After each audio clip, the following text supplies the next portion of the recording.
తప్పకుండా మనం ప్రజలకు విజ్ఞప్తి చేసుకోవాలి.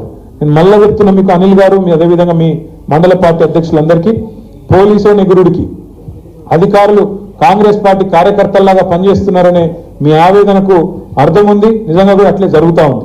చాలా విచిత్రంగా ఉంది. నిన్నగాకుండా నేను చూసిన బాల్కొండలో పోలీస్ స్టేషన్లో కాంగ్రెస్ పార్టీలో ప్రెస్ మీటింగ్ పెట్టించి ఏం చేయాలి మనం? పోలీస్ స్టేషన్ లోపల కాంగ్రెస్ వాడు ప్రెస్ మీట్ పెట్టిండు. నేను డీజీపీ గారికి చెప్పిన, సపరేట్గా వాళ్ళకి ఆయన యూనిఫామ్ ఇచ్చి వాళ్ళని నడుపుకోమని రాదు, ఎందుకు మీ పోలీసు వాళ్ళని నేను చెప్పిన. నిజం కాదా? ఒక గంట ఇజ్జత్ యొక్క వ్యవహారం నడుస్తూ ఉంది ఇలా రాష్ట్రంలో. ఎవరు ఏమనుకున్నా ఇది వాస్తవం. మల్కాజ్గిరిలో ఇంకా ఘోరం. ఇద్దరు గుండెగాళ్ళు వచ్చి రోడ్డు మీద గంట సేపు ట్రాఫిక్ జామ్ చేస్తే ట్రాఫిక్ పోలీసు వాడు ఏం చేస్తుండు, వాడు లోకల్ సిఐ ఏం చేస్తుండు, ఆ లోకల్ సిఐని ఆ గుండెగాడు బానెట్ మీద కూర్చొని ఇక్కడ రా, వాని సంగతి చూడు, వీని సంగతి చూడంటే ఈ రాష్ట్రం ఎవరు నడుపుతున్నారు? కొంతమంది గూండాలు కాంగ్రెస్ కార్యకర్తలు నడుపుతా ఉన్నారా? ఇంత హీనంగా ప్రవర్తిస్తారా? అందుకే వీళ్ళందరికీ ఒక్కటే మందు, సర్వరోగ నివారణ ఏంటిది?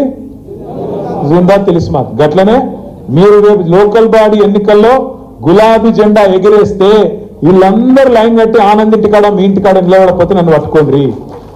మీరు గట్టిగా తెలుసుకొని జెడ్పీటీసీలు ఎంపీటీసీలు కొట్టండి. 100% నేను చెప్తున్నా. అరే రాష్ట్రంలో గాలి మళ్ళీంద్రాబాయ్ సపరేట్గా మనం కూడా తోవ పట్టవలసిందే. కేసీఆర్ గారు మళ్ళీ తిరిగి అయితేనే ఉన్నాడు ముఖ్యమంత్రి. సపరేట్గా మనం కూడా మంచిగా మెసలకుండా ఉంటే మంచిది. అధికం చేస్తే కాంగ్రెస్ వాళ్ళ పేరు చెప్పి కాంగ్రెస్ వాళ్ళ మాటలని మనం కూడా సంకనాకి పోతాం రాని వాళ్ళు కూడా అర్థం చేసుకుంటారు, మీ తోవకు వస్తారు. దీనన్నిటికీ పరిష్కారం ప్రజలను జాగృతం చేయడం, ఇంటింటికి పోవడం, మనం ప్రచారం కూడా సరే సీరియస్గా చేయాలి. ఆశామాషిగా లైట్గా చేయదు. ఆనంద ఎలక్షన్లో కూడా మీరు కష్టపడలేదని నేను అనను.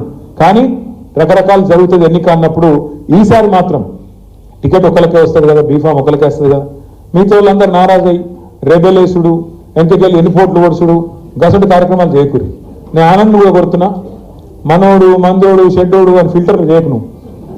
నువ్వు ఫిల్టర్లు ఎక్కువ చేస్తున్నావు. అట్లా కాకుండా ఆనంద్ గారు, నా రిక్వెస్ట్ మీతోని మీరు మంచిగా విచారించండి. సమాజంలో ఆ ఊళ్ళో నేనేం చేస్తున్నానో సిరిసిల్లలో చెప్తా, మీరు కూడా ఆలోచన చేయండి. ఏం చేస్తున్నామంటే రిజర్వేషన్లు ఇంకా బయటికి రాలేదు. నేను మొన్న అందరూ మండలం బై మండలం మా పార్టీ ముఖ్యులతో ఒక్కొక్క మండలంలో 200-300 మందితో మీటింగ్ పెట్టుకొని మా వాళ్ళకి ఏం చెప్పినట్టే మా దగ్గర 58 ఎంపీటీసీలు ఉన్నాయి, 5 జెడ్పీటీసీలు ఉన్నాయి. ఏం చేసినా అంటే మొత్తం ప్రతి ఎంపీటీసీ స్థానానికి మా మున్సిపాలిటీకి వెళ్ళి ఒక సీనియర్ని ఇన్ఛార్జ్ చేసిన.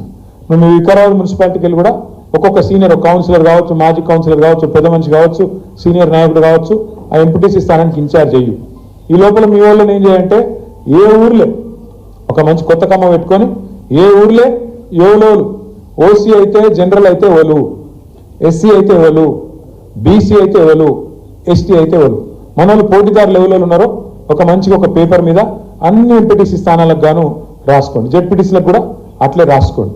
అటెంక మీరు కావాలంటే సర్వే చేపిద్దాం, లేదా మీరు ఇన్ఛార్జ్ లెవెల్ అయితే పంపుతారో వాళ్ళు ఒక చాన్బీన్ చేసి మొత్తం అందరితో విచారించి సమాజంలో ఎవరికి పేరున్నది ఏంది, ఎక్కడున్న దెబ్బనేదైనా ఊళ్ళో బుద్ధిమంతులు ఉంటే అందరు కలిసి ఒకటే పేరు చెప్పారు అనుకో, అనేది గీన మావాడు క్యాండిడేట్ మా దగ్గర చెప్పారు. అట్లా ఒక ఊళ్ళో అందరు కూర్చొని ఇక మావాడు మా దేవరాజు నిలబడతాడు, మొత్తం కలిసి మేము డిసైడ్ చేసినామన్నా జనరల్ అయినా సరే బీసీ అయినా సరే మరి ఈ రెండిట్లో ఏదైనా సరే మీరు మాకే ఇవ్వాలి, ఎస్సీ అయితే మాత్రం వేరే అబ్బాయి ఉన్నాడు అని చెప్పి ఒక పేరు ఇచ్చారు. అట్లా ఏకాభిప్రాయం వస్తే ఇబ్బంది లేదు. దెబ్బనెక్కనైనా పంచాయతీ ఉంటే చదువుకోవాలి, చెప్పుకోవాలి. ఒకరు సర్పంచ్ చేసుకోవాలి, ఒకరు ఎంపీటీసీ చేసుకోవాలి. కాదంటే అన్న నాకు జిల్లా కమిటీలో అవకాశం ఇవి, మళ్ళీ ప్రభుత్వం వచ్చినాక నాకు నామినేటెడ్ పదవి అని చెప్పి ఇప్పటి నుంచి ఇప్పుడు మాట్లాడుకొని బుదిరకిచ్చుకొని ఎక్కడికక్కడ మీరిగిన మీ సమస్యలు తశ్వ చేసుకుంటే 100% చెప్తున్నా వికారాబాద్ జిల్లా మీద మళ్ళీ గులాబీ జెండా కొందరిలోనే ఎగురుతుంది. మీరు కరెక్ట్గా పనిచేస్తే, మీరు పెద్ద నాయకులు వీళ్ళు వాళ్ళు ఎవరో చెప్పే అక్కర కూడా మీకు లేదు, ఆనంద్ కూడా చెప్పే అక్కర్లేదు. ఏ మండలికి ఆ మండలి మీరే బుద్ధిమంతులు లెక్క కూర్చొని, ఏ ఎంపీటీసీ క్లస్టర్కి ఆ ఎంపీటీసీ క్లస్టర్ మీరే కూర్చొని అన్నయ్యో గిది మా ప్రపోజలు అని ఆనంద్కి ఆయన ఎందుకు చికాకు పెట్టి మీరు ఏ మండలికి ఆ మండలి తయారు చేసుకుని ముందుకు వస్తే బ్రహ్మాండమైన ఫలితం వచ్చే అవకాశం ఉంటుంది. కొంతమంది దగ్గర పైసలు లేకపోవచ్చు, కొంతమంది దగ్గర ఇప్పటికిప్పుడు పోటీ చేసే పరిస్థితి లేకపోవచ్చు, రకరకాల సమస్యలు ఉంటాయి, రకరకాల ఇబ్బందులు ఉంటాయి. కాబట్టి మీరు ఊళ్ళో కూర్చొని ఎక్కడికక్కడ గిన్నా పర్ఫెక్ట్గా ప్లాన్ చేసుకుంటే మనకు తిరుగులేదు. చివరిలో నేను ఒక్క మాట మాత్రం చెప్పి నేను మీకు ముగిస్తాను. చాలా మంది అనుకుంటున్నారు 3 ఏళ్ల తర్వాత ఎలక్షన్ ఉంది అనుకుంటా ఉన్నారు, కానీ ఆఖరి 6 నెలలు ఏముండదు, అంత ఎలక్షన్ లొల్లి బొబ్బ ఉంటుంది తప్ప ఏముండదు.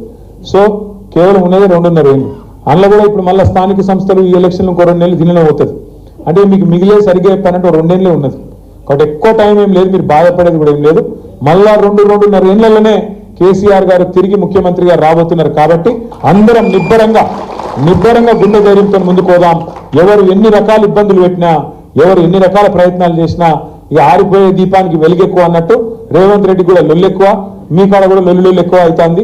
భయపడద్దు, ఎవరు ఏ కోశాన కూడా అధైర్యపడవద్దని చెప్పి విజ్ఞప్తి చేసుకుంటూ ఈ రోజు పార్టీలోకి కాంగ్రెస్ నుంచి, బీఎస్పీ నుంచి, బీజేపీ నుంచి చేరుతున్న మిత్రులు దయచేసి చేరేటోళ్ళని ముంగట రానియండి.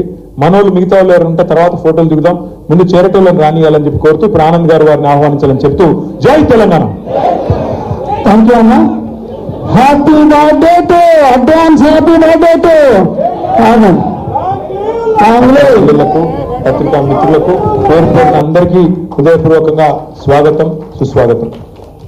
తమ్ముడు అనిల్ మాట్లాడుతూ, అనిలే కదా, అనిల్ మాట్లాడుతూ ఒక మాట చెప్పిండు. అన్న కేసులు పెడుతున్నారు, మరి సతాయిస్తున్నారు, అధికారం ఉంది కదా అని చెప్పి విర్రవీగుతున్నారు. అక్కడ స్పీకర్ గారు ఉన్నారు, ఇక ఆయన అధికారాన్ని అడ్డం పెట్టుకుని వారు కూడా